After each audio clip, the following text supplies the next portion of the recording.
Ito ang reading mo, Libra. Welcome back to our channel. Naway nasa mabuti kayong kalagayan while watching the channel. This is a general reading. Kayo nang bahalang magpalit-palit ng situation nyo sa reading ko.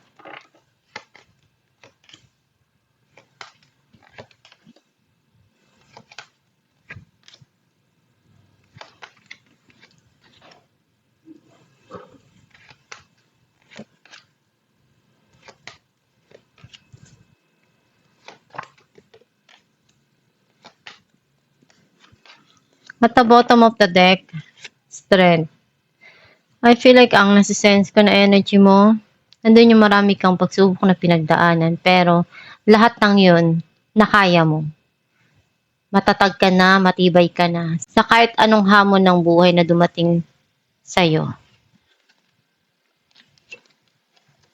Ang mensahe ng card mo, very intuitive ka. You need to listen to your inner self, inner divine. And andyan ang Diyos palagi.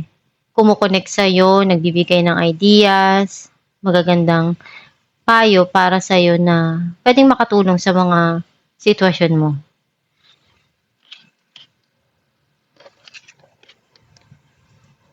Nagkakaroon na ng linaw yung mga nangyayari before sa buhay mo. Ngayon alam mo na kung paano yung gagawin mo sa mga sitwasyon na pumapasok sa buhay mo. Some of you, meron kang justice na makukuha dito or darating sa'yo.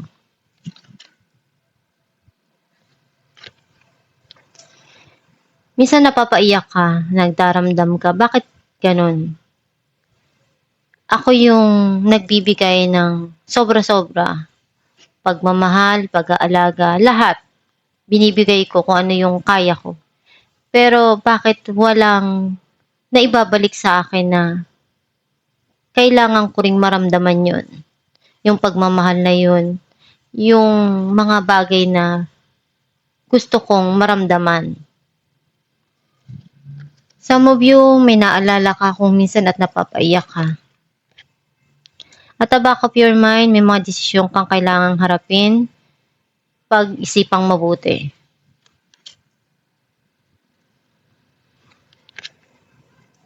Iniisip mo kung ano yung gagawin mong hakbang, mga plano para sa kinabukasan mo.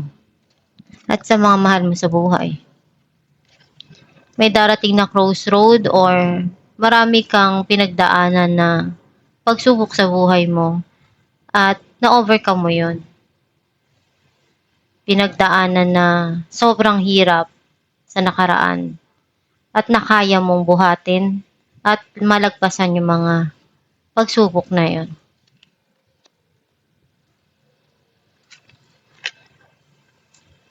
Nahihirapan kang umalis sa isang sitwasyon sa buhay mo. And andun yung pinag-iisipan mong mabuti. Kung ano yung magandang paraan para i-release mo yung sarili mo dun or makagawa ka ng paraan para makaalis sa isang sitwasyon na napakahirap sa buhay mo.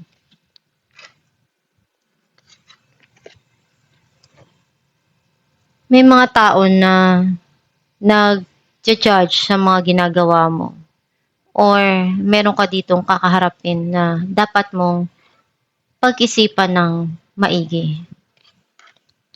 Harapin natin ang The High Priestess. Six of Swords and Five of Wands. Naghihil ka na sa mga nangyari sa nakaraan. Though sometimes, nag-struggle ka pa rin. Kasi hindi mo makalimutan yung mga nangyari. And you keep it to yourself. Laripay natin ang Queen of Cups.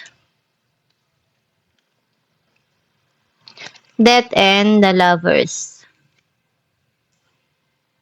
May darating na transformation dito, changes. About relationship. Kung paano mo mahalin yung isang tao or paano nung tao ipapakita yung pagmamahal towards you. Some of you relationship na magiging maganda or magiging maayos yung samahan. Andun yung hindi mo inaasahan to kasi sobrang minahal mo yung tao. Clarify natin ng Two of Wands.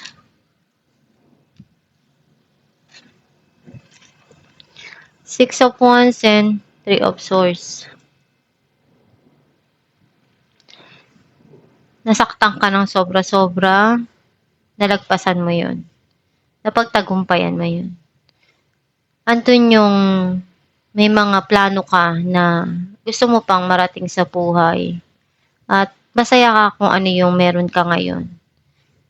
Masaya ka dun sa success na meron ka at na-achieve mo sa buhay. Clarify natin ng The Hangman.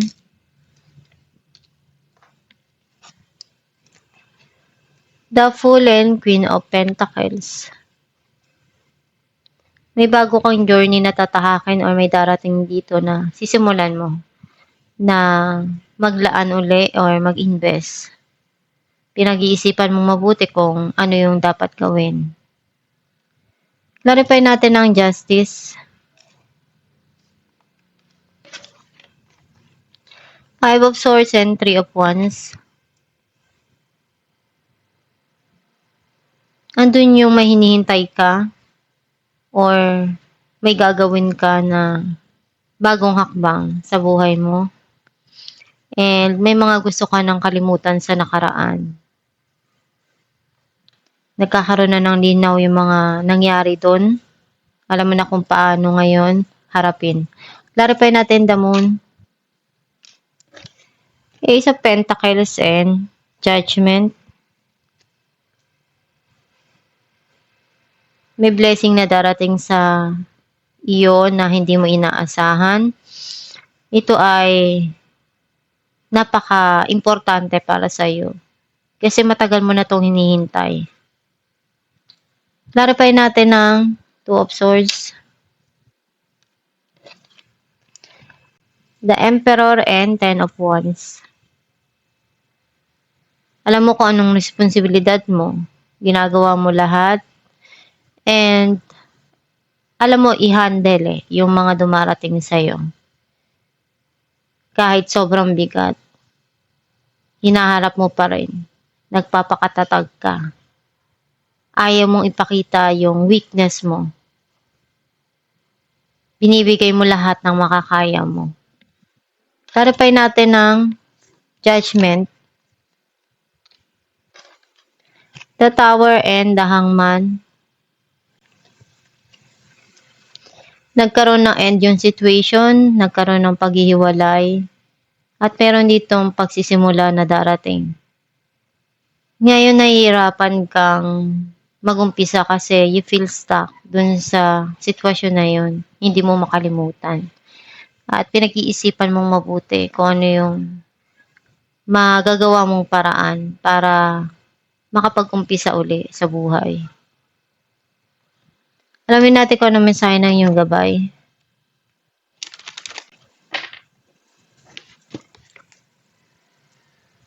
Acceptance. See yourself and others through the eyes of the angels with unconditional love. And acceptance in this way, you inspire and lift everyone to their highest potential. Ang mensahe ng iyong gabay na kailangan kang matuto na tumanggap sa kahit anong nangyari sa buhay mo na pagkatalo or pagkapanalo. Kung nagkaroon ng sitwasyon na natalo ka, harapin mo yun. Matuto ka na tanggapin kung ano yung meron sa buhay mo. At gawin mo yung makakaya mo para masolusyonan yung mga dumarating sa buhay mo. Problema man yan o hindi. Basta ginawa mo yung makakaya mo doon, wala kang pagkukulang. Alam mo sa sarili mo na you do your best. Hindi ka magigilty or may mga desisyon kang alam mong tama para sa'yo. Magiging masaya ka at the end kasi alam mo na yung darating na outcome nun, hindi mo pagsisisihan. Kasi ikaw mismo yung nag-decide at alam mo na yun yung tama para sa'yo. Magdasal ka lang palagi at Hilingin mo sa Diyos na gabayan ka, tulungan ka sa mga pinagdadaanan mo at malagpasan mo yung mga pagsubok na dumarating sa buhay mo. Huwag kang basta bibitaw sa kahit anong pagsubok na dumarating at binibigay sa'yo. Gawin mo lang yung makakaya mo na malagpasan at ma-achieve yung mga pangarap mo sa buhay.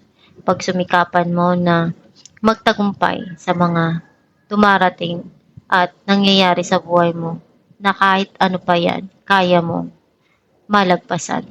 At itong yung reading, Libra, kung naka-resonate ka kayo, comment down below. Thank you for watching.